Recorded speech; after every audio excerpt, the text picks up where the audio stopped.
are recording. Okay, hi.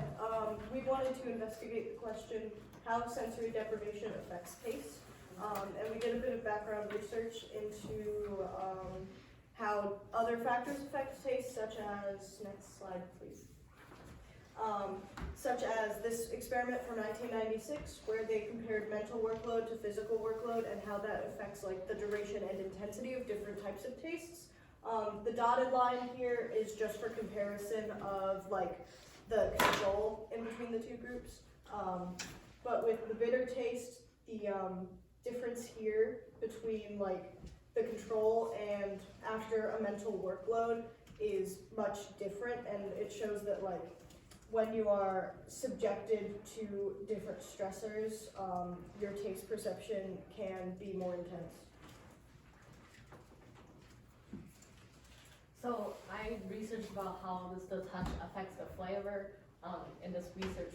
In the study that I read about was in Dutch, in this case means like the package and the container of the food or the drink. And there was research found out that potato chips in polyvinyl versus in wax-coated bags, polyvinyl was harder to open, so which makes the customers think that the chips tasted better, and there was different types of textures in the bag that products used that has different impact on the customer, and the customer would think in different ways because it makes it makes different impacts to each customer. Okay, so this one was mine. I read a study that was conducted where they had a bunch of wine connoisseurs come in and do like wine tasting, but for this one they dyed it was white wine, they dyed it red to see how that would affect the way the wine connoisseurs like described the wine, and because of the color change, a lot of them described it with like red wine like descriptions. So it was more of like a mind trick, even though the wine was white wine, people thought it was red wine. Okay, so for me, I looked into how sound can affect taste. So there was a study done in 2012 where they had participants eat fish with no soundscape. So soundscape is just the surrounding sound around you. So they had people eat fish without anything. They just had fish. But then when they were listening to kind of like sounds from a beach, like they described the food to be more flavorful. And like this kind of shows how like your surroundings can affect your taste. So for our experiment, our method was we had at least 4 people per group, and we had several groups. We made them, first group was we made them have no vision, so we either cover their eyes with something or put the drink in the containers that they cannot see what's inside. We had them have cola, tea, Mountain Dew, pineapple Fanta, and mocha, and we gave them every time we give them each in a different order. And for the second group, we made them have no vision and smell, so that means we're gonna block their sight and also let the participants themselves block their noses.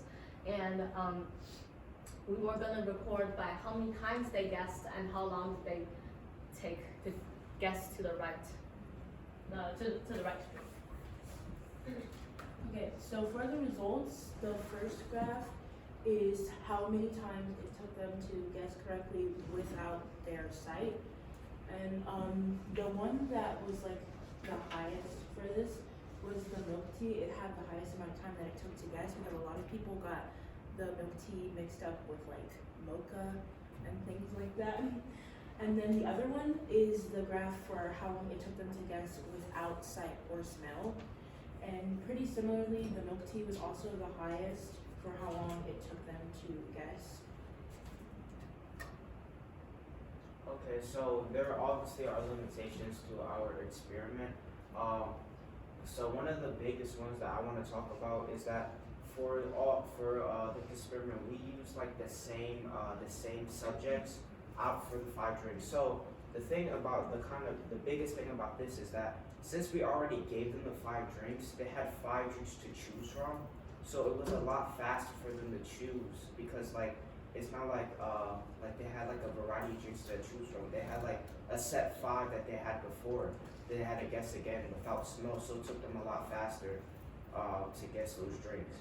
And we didn't have enough beverages to like continue the experiment, and we didn't feel like going to the store to get more. So that was another limitation. And smell was always done first, which is another one. These are our resources. That's it. All right, questions for our drink group? Could you guys go back to the graph? Yes, so what's the really striking thing that you guys found? You guys kind of mentioned this for sure, but what's the really, really striking thing about this graph that this found? So blue is smell, red is no smell. Yeah. And one would assume, and our hypothesis also assumed, that this red would be higher than the blue. But because of our limitations and the way that our experiment was conducted, since they already knew what things they were guessing, the without smell is lower because of what DJ mentioned in the limitations section.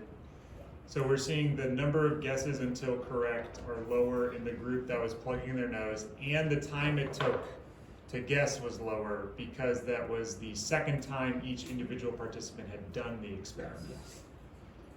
So then what is something you can draw from this graph knowing that lacking a sense of smell didn't seem to stop those participants from being able to guess it? What's another conclusion you could make about the effect of doing something twice with taste? I would say that it's easy to memorize, which is probably one of the big things with this, and why there seems like a distinct difference, is that like even if we changed up the order, they had already tasted it once, so they just have to remember the taste when they go back and do it again. And they can easily remember taste. And also, smell doesn't what do you call it, numb the taste to the point where it's not like it's not identifiable. Yeah. Right, so even taking away their smell could not overcome the impact of having already tasted this before. Sensory memory is a thing that we know exists, and this is probably more of proof that like sensory memory is a thing that exists with taste. Clara. Would you consider doing this study again, but also considering maybe making it so that the participants can't hear? Because I know, like, if you're like pouring the drinks in, pouring something from a jug is going to sound different from like opening a can and pouring it in, or something. Well, all of the drinks were pre-poured when they came in, except for you. Yeah. Okay. But the other drinks were all pre-poured. But I feel like maybe blocking out sound could help with them being a bit less distracted, maybe. Maybe they think they're carbonation, I don't know. The bubbles, Yeah. the fizz. Okay. I was just gonna ask, did you tell the participants before they did the first trial what they were choosing, like what 5 drinks they were choosing from? No. So do you think that could also be a factor in Yes. this, of knowing What what might they be were choosing. choosing from? What would you guys do differently now that you've gone through and seen the results and thought about it? Probably find like really different participants for each experiment because when they remember it, it changes, a lot. And also I wanted to try a few more different blocks of sensory. It's like Clara said, maybe block their ears or things like that. And we're also thinking about doing something that's like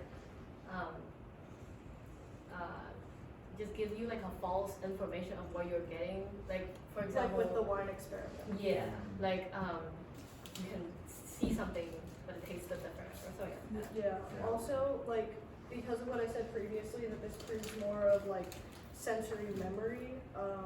Maybe we could design a new experiment surrounding sensory memory for different circumstances, but I'm not really sure. Other questions? All right, good job, guys. Thank you.